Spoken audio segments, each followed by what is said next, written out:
bienvenue dans cette nouvelle vidéo, je suis ravie de te retrouver. Alors, dans le dernier épisode, j'ai parlé de mon histoire avec l'argent et de finalement comment je me sentais aujourd'hui par rapport à cette libération que j'ai vécue. Mais je ne suis pas rentrée en détail dans le processus de guérison. Comment j'ai fait pour en arriver là? Comment j'ai fait pour arrêter d'avoir peur de manquer? Et peut-être c'est la question que tu t'es posée en terminant l'épisode en te disant « Ok Mélissa, mais concrètement, on fait comment ?» Eh bien, je vais révéler le comment dans cette vidéo. Alors, bien sûr, c'est basé sur ma propre expérience, mais honnêtement, les 4 grandes clés dont je vais parler dans cet épisode sont, selon moi, genre universelles et fonctionnent pour tout le monde. Je dirais que je travaille sur ma relation à l'argent depuis minimum 5 ans, 5-6 ans je dirais, donc ça remonte déjà. Et pendant des années, j'ai travaillé uniquement un pilier, uniquement un aspect. Et je pense que c'est la grande erreur.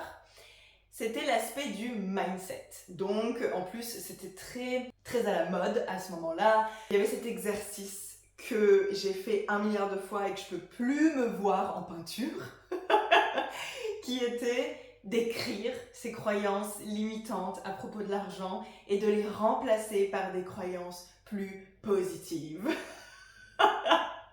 Est-ce que toi aussi, tu as fait cet exercice? Honnêtement, ça marche pas vraiment, on va se dire les choses. Ça marche pas vraiment et je vais t'expliquer pourquoi. Remplacer ses croyances, répéter des affirmations devant le miroir, je suis riche et abondante et je sais pas quoi. Le problème, c'est que tu peux très bien vouloir ça avec ta tête et penser ça avec ta tête. Ton corps, lui, il est pas d'accord. Et c'est là que ça bloque. Mais j'y reviendrai un petit peu plus tard.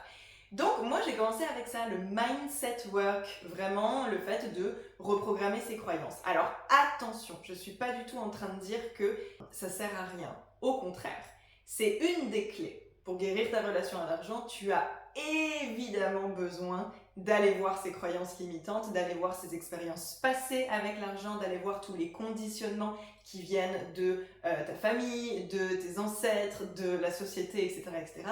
et de les désapprendre pour les remplacer par d'autres. Ça, c'est une certitude. Mais ça ne suffit pas. Ça ne suffit pas, en fait. Ensuite, je dirais que la deuxième clé qui m'a beaucoup aidée, ça a été le détachement de l'argent. Donc, comme tu as pu le comprendre si tu as écouté le dernier épisode, j'étais donc très attachée à mon argent. C'est comme si je le mettais sur un piédestal en fait. Et que comme il représentait ma sécurité, c'était genre le truc le plus important de ma vie. Et j'ai dû prendre certaines décisions qui m'ont obligée à me délester de cet argent, à investir ces économies, à les dépenser et finalement à accepter de les perdre. Honnêtement, ça a été un shift hyper puissant. Quand en fait, ma décision de venir m'installer à Lisbonne m'a coûté très cher, mais déjà avant que je m'installe à Lisbonne, parce que j'ai acheté une nouvelle voiture, j'ai engagé une agence pour me relocaliser ici, pour me trouver l'appartement, m'aider dans les démarches, etc., comme je ne parlais pas la langue.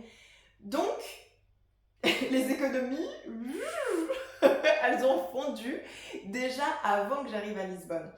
Mais en fait, ce qui m'a poussée à les dépenser, c'est que je savais pourquoi je le faisais. Le but était vraiment très clair.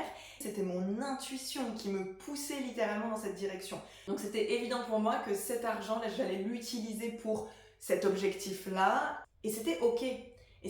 Et quand d'autres fois avant, j'étais pas à l'aise avec le fait de dépenser, puis j'étais comme oh, je dépensais dans quelque chose, mais ça se contractait en moi et ça me faisait chier, honnêtement, ça me faisait chier de me détacher de cet argent, c'était dur. Et en fait, je crois que moins j'ai eu d'économies, plus ça a été facile de me détacher. Et plus ça a été facile de me dire, mais ça, ces économies, elles sont là pour ça en fait. Et du coup, j'ai vraiment ressenti cette gratitude de me dire, mais gratitude de pouvoir acheter ma voiture sans faire de prêt, de pouvoir payer cash ma voiture parce que j'avais les économies pour le faire. Ce shift, il s'est fait sur du long terme, mais je dirais que plus j'approchais de la fin de mes économies, et presque plus c'était facile, étrangement, de me détacher de cet argent-là. Et je pense qu'investir dans des choses qui nous tiennent à cœur, donc je dirais investir sur soi, mais en tout cas investir dans quelque chose qui est aligné avec notre cœur, c'est toujours une bonne idée. Et d'ailleurs, c'est quelque chose que j'ai écrit sur la page de présentation de mon accompagnement, Lucky Money. Ce n'est absolument pas une stratégie marketing. C'est quelque chose que je pense sincèrement du plus profond de mon cœur. À chaque fois que j'ai investi en moi, que ce soit pour des accompagnements, des programmes, mais peu importe, je veux dire, le déménagement à Lisbonne, c'était un gros investissement. Peut-être même le plus gros investissement en moi. À chaque fois que j'ai fait ça et que c'était quelque chose qui était aligné, que je sentais que ça venait vraiment d'un espace d'amour, de l'espace de mon cœur et pas d'un espace d'ego ou de peur, à chaque fois, l'argent est revenu multiplié. À chaque fois, la vie m'a montré qu'elle me soutenait. Et je ferai un épisode là-dessus parce que c'est super important. J'ai des choses à te partager à ce sujet aussi, je te raconterai plus en détail. En tout cas, voilà, ce qui est sûr, si tu as le même profil que moi, c'est-à-dire un profil contrôlant avec l'argent et que tu as du mal à t'en détacher, ça va être vraiment important de poser des actions alignées qui sans doute vont te demander de dépenser cet argent. Et c'est vraiment ça, c'est vraiment accepter de perdre.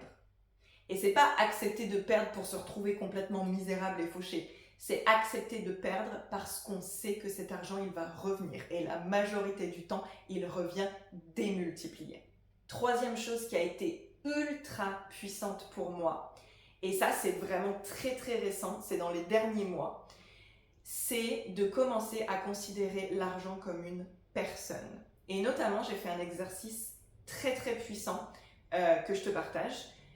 J'ai écrit une lettre à mon argent. J'ai écrit une lettre à mon argent comme si j'écrivais une lettre à quelqu'un de mon entourage, littéralement. Et dans cette lettre, je me souviens, j'étais super super émue. C'est vraiment, en l'écrivant, je pleurais.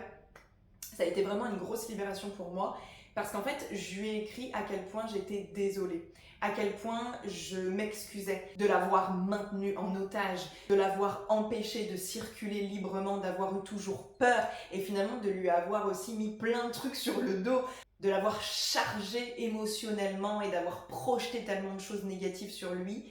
Et voilà, donc je me suis excusée de tout ça. Et dans la lettre, j'écris aussi quel type de relation je voudrais qu'on ait à partir de maintenant. Parce que je me suis aperçue de quelque chose de très intéressant. La relation que tu as avec l'argent est exactement la même relation que tu as avec les gens autour de toi. Et je ferai aussi un épisode sur ce sujet qui est super super fascinant. Mais je me suis rendu compte que comme je me comportais notamment avec certains de mes partenaires amoureux, c'était vraiment comme je me comportais avec l'argent. Donc ça a été une énorme libération de prendre conscience de ça, d'écrire ma lettre à l'argent et de commencer à considérer l'argent comme une personne. Ça a été vraiment game changing. L'autre truc game changing, c'est que je pense que pendant toutes ces années, il y avait littéralement une pièce manquante à mon travail de guérison avec l'argent. Cette pièce manquante, c'était de faire passer les libérations par le corps. Oh my goodness! Et ça, en fait, c'est pareil, c'est arrivé très récemment dans ces derniers mois. Quand je suis arrivée à Lisbonne, j'allais pas bien du tout. J'étais très angoissée par rapport à ma situation financière, j'étais perdue dans mon business, mon système nerveux était complètement down. Et donc, il a fallu que je me concentre sur moi, sur mon corps. Il a fallu que je reconnecte avec mon corps. Et c'est passé par la régulation de mon système nerveux, qui a été absolument extraordinaire. Et ensuite, il y a vraiment deux outils que je voudrais partager avec toi. La régulation du système nerveux, qui peut se faire d'un milliard de façons différentes, mais de manière générale, tout ce qui est mouvements bilatéraux, donc littéralement juste de marcher dans la rue, mais genre de marcher à bonne allure, ça permet déjà de réguler le système nerveux. Tu peux trouver tout un tas de ressources sur internet et moi j'ai une session spécifique là-dessus où je partage vraiment des séquences de mouvements, de stretching, etc. dans Lucky Money. Et le deuxième outil, c'est l'EFT, Emotional Freedom Technique. Si tu connais pas, c'est une technique de tapotement où on va venir en fait tapoter à des points particuliers qui sont sur des méridiens et qui vont permettre à l'énergie de circuler, recirculer. Et on le fait en répétant des croyances. Et c'est là que c'est trop intéressant parce que cet outil, il est double emploi. Il va te permettre en même temps de réguler ton système nerveux puisque avec les tapotements, il va vraiment y avoir des réactions au niveau corporel, mais en plus, en même temps, tu vas venir déprogrammer les croyances qui ne te servent plus et en reprogrammer de nouvelles. Oh my god! C'est super puissant et ça vraiment, ça a fait un énorme changement dans comment je me sentais par rapport à l'argent. Ces 4 clés ont littéralement changé la manière dont je me sentais avec l'argent. Je n'ai pas juste commencé à réfléchir différemment à l'argent, à penser différemment à l'argent, j'ai ressenti l'argent différemment dans mon corps. Et je ne sais pas si ça fait du sens quand je te le dis là, mais vraiment c'est ça. L'idée, c'est pas juste de penser différemment à l'argent et d'avoir des croyances différentes. Non, c'est de le ressentir, de l'expérimenter différemment dans ton corps. Aujourd'hui, quand je pense à l'argent, c'est toutes des émotions qui sont maintenant extrêmement positives alors qu'avant elles étaient négatives. C'est presque une vague que je ressens à l'intérieur de moi comme quelque chose d'hyper réconfortant et chaleureux et bref. Il faut pouvoir le tester pour comprendre et c'est vraiment impressionnant. Donc, pour récapituler, les 4 clés, il y a évidemment le travail du mindset, même si j'ai un peu craché dessus au début de la vidéo, c'est super important et de toute façon, faire juste le travail du corps ne suffit pas, faire juste le travail du mindset ne suffit pas. En fait, si tu dois retenir une seule chose de cette vidéo, c'est vraiment qu'il faut allier les deux, la libération au niveau du mindset et du corps, c'est super important. Donc, travail du mindset, premier outil. Deuxième outil, accepter de perdre cet argent, de s'en détacher. Et pour ça, le meilleur moyen, c'est de prendre des décisions financières. Je ferai une vidéo sur le sujet. Oh my god, j'ai tellement de vidéos à faire. Mais je ferai une vidéo là-dessus parce qu'évidemment, je suis pas en train de dire qu'il faut faire n'importe quoi avec son argent. C'est pas ce que je dis là. Considérer l'argent comme une personne, life-changing. Et enfin, le travail au niveau du corps, notamment avec les outils de régulation du système nerveux et l'EFT.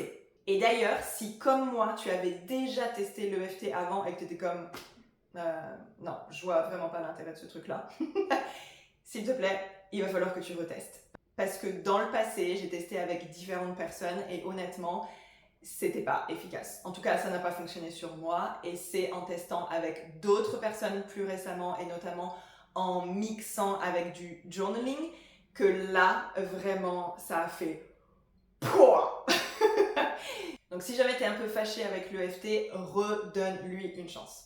Je dirais que la première règle qui est vraiment la plus importante pour commencer à guérir sa relation à l'argent, c'est de ne plus s'inquiéter à propos de l'argent. Et quand je dis ça, ça peut paraître genre ok Mélissa, mais comment on fait ça?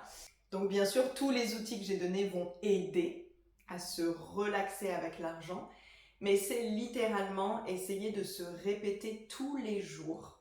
En fait, à chaque fois que tu vas t'attraper en train de stresser à propos de l'argent, c'est trop important que tu reviennes dans ton centre, limite que tu prennes 2 minutes juste pour fermer les yeux, respirer et te répéter que le manque est une illusion, que le manque n'existe pas, que l'argent est une ressource illimitée, que l'argent est toujours là pour te soutenir, même si tu as l'impression aujourd'hui dans ta réalité que c'est pas le cas. Parce qu'en fait, le problème, c'est que plus tu vas stresser à propos de l'argent, plus l'argent va être un sujet stressant, moins il va venir dans ta vie. Parce que ce qui se passe, c'est que quand tu stresses, ton corps se contracte. L'argent, c'est une énergie. C'est une énergie qui est fluide. Donc, c'est une énergie qui a besoin de pouvoir circuler, de pouvoir couler à travers toi. L'énergie ne peut pas couler à travers un corps qui est tendu, qui est contracté et qui, du coup, ferme les portes. Ça fait barrage, en fait. Donc, plus tu stresses, plus tu vas avoir des raisons de stresser financièrement. Tu vois ce que je veux dire? Donc vraiment, mon meilleur conseil, c'est d'essayer de te relaxer le plus possible à propos de l'argent. À chaque fois que tu vas commencer à stresser, te dire « Ok, ici et maintenant, tout va bien, je suis safe, l'argent est là pour me soutenir. » C'est vraiment une pensée ressource que je me répète systématiquement parce que, bien entendu, j'ai encore des peurs qui reviennent. Et donc, à chaque fois que mes peurs remontent à la surface, tout de suite, je me dis « Ok, la peur du manque n'existe pas, c'est illimité. L'argent est toujours là, l'argent sera toujours là pour me soutenir dans ma vie. Et je ne sais pas sous quelle forme l'argent va arriver. » Ok, je pense que j'ai donné vraiment beaucoup de clés intéressantes dans cette vidéo. C'est tout ce qui m'a aidé à guérir ma propre relation à l'argent et à ne plus avoir peur de manquer d'argent. Et si tu as envie d'être accompagné pas à pas dans chacun de ces piliers avec des exercices, des pratiques spécifiques, c'est tout ce que j'ai collecté dans mon accompagnement Lucky Money. Et sache que tu peux bénéficier de 300 € de réduction pendant tout le mois de novembre. Le lien avec les infos sont dans la barre de description. En tout cas, si tu commences à appliquer ces principes-là, ça va complètement changer ta réalité financière. Je m'arrête là et on se retrouve très très vite pour un prochain épisode.